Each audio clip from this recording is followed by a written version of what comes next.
Bottom of the deck ಬಂದಿರುವಂತಹದ್ದು 2 of swords ಬಂದಿದೆ. ಯಾವುದೋ ಕೆಲವು ವಿಚಾರಗಳಲ್ಲಿ ಹೇಗೆ ಡಿಸಿಷನ್ಸ್ ನ ತಗೋಬೇಕು, ಏನ್ ಮಾಡ್ಬೇಕು, ಹೇಗ್ ಮಾಡಿದ್ರೆ ಏನಾಗತ್ತೆ.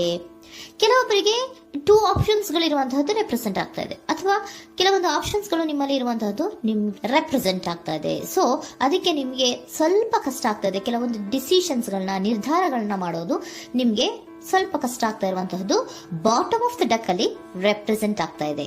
ನಿಮ್ಮ ಲವ್ ರಿಲೇಶನ್ಶಿಪ್ ಹೇಗಿತ್ತು ಅನ್ನೋದನ್ನ ನೋಡೋದಾದ್ರೆ ಚೆನ್ನಾಗಿ ರೆಪ್ರೆಸೆಂಟ್ ಆಗ್ತಾ ಇದೆ. Ace of cups, queen of wands and magician card ಬಂದಿದೆ. ನಿಮ್ಮ ಲವ್ ಲೈಫ್ ನ ವಿಚಾರವಾಗಿ ಯಾವುದೇ ರೀತಿಯ ಪಾಸ್ಟ್ ನಲ್ಲಿ ತೊಂದರೆ ಇದ್ದಿದ್ದು ರೆಪ್ರೆಸೆಂಟ್ ಆಗ್ತಾ ಇಲ್ಲ.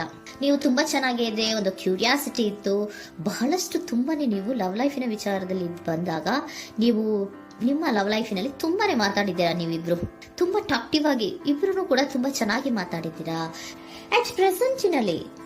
ಅಟ್ ಪ್ರೆಸೆಂಟಿನಲ್ಲೂ ಕೂಡ ನಿಮ್ಮ ಲವ್ ಲೈಫಿನ ವಿಚಾರದಲ್ಲಿ ಯಾವುದೇ ರೀತಿಯ ತೊಂದರೆಗಳು ಕೂಡ ಇಲ್ಲೇನು ರೆಪ್ರೆಸೆಂಟ್ ಆಗ್ತಾ ಇಲ್ಲ. The empress card, the emperor and page of swords ಬಂದಿದೆ. ನಿಮ್ಮ ಲವ್ ಲೈಫಿನ ವಿಚಾರದಲ್ಲಿ ಒಂದು ರಾಜ ರಾಣಿ ತರ ರೆಪ್ರೆಸೆಂಟ್ ಆಗ್ತಾ ಇದೆ. ಇಂಪ್ರೆಸ್ ರೆಪ್ರೆಸೆಂಟ್ ಮಾಡೋದೇನೋ ಕ್ವೀನ್ ಅನ್ನ ರೆಪ್ರೆಸೆಂಟ್ ಮಾಡುತ್ತೆ, ಎಂಪರರ್ ರೆಪ್ರೆಸೆಂಟ್ ಮಾಡೋದೇನೋ ಕಿಂಗ್ ಅನ್ನ ರೆಪ್ರೆಸೆಂಟ್ ಮಾಡುತ್ತೆ. ಒಂದು ರಾಜ ರಾಣಿ ಅನ್ನೋ ತರ, ಒಂದು ಮೇಡ್ ಫಾರ್ ಈಚ್ ಅದರ್ ಅನ್ನೋ ತರ ನಿಮ್ಮ ರಿಲೇಶನ್ಶಿಪ್ ಇರುವಂತಹದ್ದು ಅಟ್ ಪ್ರೆಸೆಂಟಿನಲ್ಲೂ ಕೂಡ ಪ್ರೆಸೆಂಟ್ ಆಗ್ತಾ ಇದೆ. ಈಗಲೂ ಕೂಡ ಚೆನ್ನಾಗೇನೆ ಮಾತಾಡ್ತಾ ಇರುವಂತದ್ದು ಕೂಡ ರೆಪ್ರೆಸೆಂಟ್ ಆಗ್ತಾ ಇದೆ. ನಿಮ್ಮ ಲವ್ ಲೈಫ್ ನ ವಿಚಾರದಲ್ಲಿ ನೀವಿಬ್ರು ಚೆನ್ನಾಗೇ ಇದ್ದೀರಾ, ಮೇಡ್ ಫಾರ್ ಈಚ್ ಅದರ್ಸ್ ಅಂತ ಅನ್ನೋ ತರ ಇದೆ. ನೀವು ಬಹಳ ಶಾಂತತೆಯಿಂದ ಇದ್ರೆ ಅವರು ತುಂಬಾ ಪ್ರಾಕ್ಟಿಕಲ್ ಆಗಿ ಯೋಚನೆ ಮಾಡ್ತಾರೆ. ನೀವು ಒಂದಕ್ಕೊಬ್ರಿಗೂ ಹೊಂದಾಣಿಕೆ ಅನ್ನೋದು ತುಂಬಾ ಚೆನ್ನಾಗಿದೆ, ಯಾವುದೇ ರೀತಿ ತೊಂದರೆ ಇಲ್ಲ. ಈಗಲೂ ಕೂಡ ನೀವು ಅವಾಗ್ಲೂ ಹಿಂದೆನೂ ಮಾತಾಡ್ತಾ ಇದ್ರಿ, ಈಗಲೂ ಕ್ಯೂರಿಯಾಸಿಟಿಯಿಂದ, ಬಹಳ ಇಂಥ್ಯೂಸಿಯಾಸಮ್ ಇಂದ ಈಗಲೂ ಕೂಡ ನೀವು ಚೆನ್ನಾಗೇನೆ ಮಾತಾಡ್ತಾ ಇರುವಂತಹದ್ದು ರೆಪ್ರೆಸೆಂಟ್ ಆಗ್ತಾ ಇದೆ. ಯಾವುದೇ ರೀತಿಯ ತೊಂದರೆಗಳಿಲ್ಲ, ಸೂಪರ್. ಇಮಿಡಿಯೇಟ್ ಫ್ಯೂಚರ್ ಏನ್ ರೆಪ್ರೆಸೆಂಟ್ ಆಗ್ತಾ ಇದೆ? Immediate future the hierophant card, 9 of wands and star card represent ಆಗ್ತಾ ಇದೆ. ಕೆಲವೊಬ್ರು ರಿಲೇಶನ್ಶಿಪ್ ಅಲ್ಲಿ ಇರುವಂತಹ ಕೆಲವೊಬ್ರು ಮಾತ್ರ ಇಮಿಡಿಯೇಟ್ ಫ್ಯೂಚರ್ ನಲ್ಲಿ ಕೆಲವೊಬ್ರು ಮದುವೆಗಳಾಗುವಂತಹ ಸಾಧ್ಯತೆಗಳು ರೆಪ್ರೆಸೆಂಟ್ ಆಗ್ತಾ ಇದೆ. ಒಂದು ಸೀರಿಯಸ್ ಕಮಿಟ್ಮೆಂಟ್ ಇರುವಂತಹದ್ದು, ಬರೀ ಪ್ರೀತಿ ಮಾಡುವಂತಹದ್ದಲ್ಲ, ಒಂದು ಸೀರಿಯಸ್ ಕಮಿಟ್ಮೆಂಟ್ ಅಲ್ಲೂ ಕೂಡ ಇರುವಂತಹದ್ದು ನಿಮ್ಮ ಲವ್ ಲೈಫ್ ನಲ್ಲಿ ರೆಪ್ರೆಸೆಂಟ್ ಆಗ್ತಾ ಇದೆ. ಮತ್ತೆ 9 ಆಫ್ ವ್ಯಾಂಡ್ಸ್ ಏನಪ್ಪಾ ಅಂದ್ರೆ, ನೀವು ಇಷ್ಟು ದಿನದಿಂದ ಮಾಡ್ಕೊಂಡು ಪ್ರೀತಿಸ್ಕೊಂಡು ಬಂದಿದ್ವಿ, ಇಬ್ರಿಗೂ ಅಡ್ಜಸ್ಟ್ಮೆಂಟ್ ಇದೆ, ಇಬ್ರಿಗೂ ಹೊಂದಾಣಿಕೆ ಇದೆ, ಏನಾಗುತ್ತಪ್ಪ ಅಂತ ಸ್ವಲ್ಪ ನೀವು ಯೋಚನೆಯನ್ನ ಮಾಡ್ತಾ ಇದ್ದೀರಾ ಈ ಲಾಸ್ಟ್ ಮೂಮೆಂಟ್ ಅಲ್ಲಿ. ಬಟ್ ಯೋಚನೆಯನ್ನ ಮಾಡುವಂತಹ ಅವಶ್ಯಕತೆ ಇಲ್ಲ. ನಾನು ಇದಕ್ಕೆ ಒಂದು ಕ್ಲಾರಿಫಿಕೇಶನ್ ಕಾರ್ಡ್ ಅನ್ನ ತಗೊಂಡಾಗ ಸನ್ ಕಾರ್ಡ್ ಬಂದಿದೆ.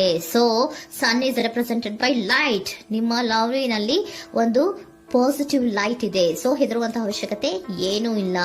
ಸ್ಟಾರ್, ಸನ್ ಬಂತು, ಸ್ಟಾರ್ ಬೇರೆನಾ? ಸ್ಟಾರ್ ನಿಮ್ಮ ಲವ್ ಲೈಫಿನ ವಿಚಾರದಲ್ಲಿ ಸ್ಟಾರ್ ಕೂಡ ಇದೆ. ಕೆಲವೊಬ್ಬರಿಗೆ ಮದುವೆ ಕೂಡ ಆಗುವಂತಹ ಸಾಧ್ಯತೆಗಳು ನಿಮ್ಮ ಲವ್ ಲೈಫಿನ ವಿಚಾರದಲ್ಲಿ ರೆಪ್ರೆಸೆಂಟ್ ಆಗ್ತದೆ. ಯಾವುದೇ ರೀತಿಯ ನೆಗೆಟಿವ್ ಆಗಿರುವಂತಹದ್ದು ಏನೂ ಬಂದಿಲ್ಲ, ಆಲ್ ಪಾಸಿಟಿವ್ ಕಾರ್ಡ್ಸೇ ಬಂದಿದೆ. ಲವ್ ಲೈಫಿನ ವಿಚಾರದಲ್ಲಿ ಯಾವುದೇ ರೀತಿಯ ತೊಂದರೆಗಳು ಇದ್ದ ಹಾಗೆ ಕಾಣಿಸ್ತಾ ಇಲ್ಲ.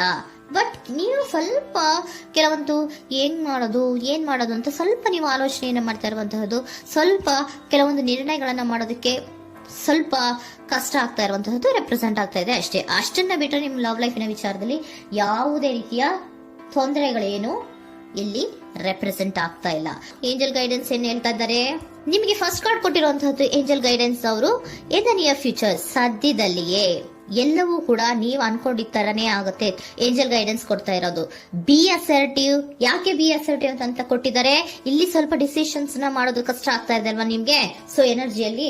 ಸೊ ಅದಕ್ಕೆ ಹೇಳ್ತಾ ಇದ್ದಾರೆ ದೃಢವಾಗಿರು, ಆತ್ಮವಿಶ್ವಾಸದಿಂದ ಇರು, ಯಾವುದಕ್ಕೂ ನೀವು ಹೆದರ್ಕೋಬೇಡ ಅಂತ ಹೇಳ್ತಾ ಇದ್ದಾರೆ. ಪೀಸ್ಫುಲ್ ರೆಸಲ್ಯೂಷನ್, ಎಲ್ಲವೂ ಕೂಡ ಶಾಂತಿಯುತವಾಗಿಯೇ ಮುಗಿಯುತ್ತೆ, ನೀನೇನಕ್ಕೂ ಯೋಚನೆಯನ್ನ ಮಾಡಬೇಡ. ಮೆಡಿಟೇಷನ್ ಬ್ರಿಂಗ್ ಆನ್ಸರ್, ಮೆಡಿಟೇಷನ್ ಇಂದ ನಿಮ್ಗೆ ಆನ್ಸರ್ ಗಳಿರುತ್ತೆ. ಸ್ವಲ್ಪ ಕೂಲ್ ಆಗಿರಿ, ಸಮಾಧಾನವಾಗಿರಿ. ಲವ್ ಲೈಫಿನಲ್ಲಿ ಯಾವುದೇ ರೀತಿಯ ಹಿಂದೆಯೂ ಇರಲಿಲ್ಲ, ಈಗ್ಲೂ ಇಲ್ಲ, ಮುಂದೆಯೂ ಕೂಡ ನಿಮ್ಗೆ ಯಾವುದೇ ರೀತಿಯ ತೊಂದರೆಗಳು ರೆಪ್ರೆಸೆಂಟ್ ಆಗಿಲ್ಲ. ಖುಷಿಯಿಂದ ಇರಿ. ಕೆಲವೊಬ್ಬರಿಗೆ ಮ್ಯಾರೇಜ್ ಅನ್ನು ಕೂಡ ಇಲ್ಲಿ ರೆಪ್ರೆಸೆಂಟ್ ಮಾಡ್ತಾ ಇದೆ. ಮತ್ತೆ ಕೆಲವೊಬ್ಬರಿಗೆ ಸೀರಿಯಸ್ ಕಮಿಟ್ಮೆಂಟ್ ಸಿಗುವಂತಹ ಸಾಧ್ಯತೆಗಳು ರೆಪ್ರೆಸೆಂಟ್ ಆಗ್ತಾ ಇದೆ.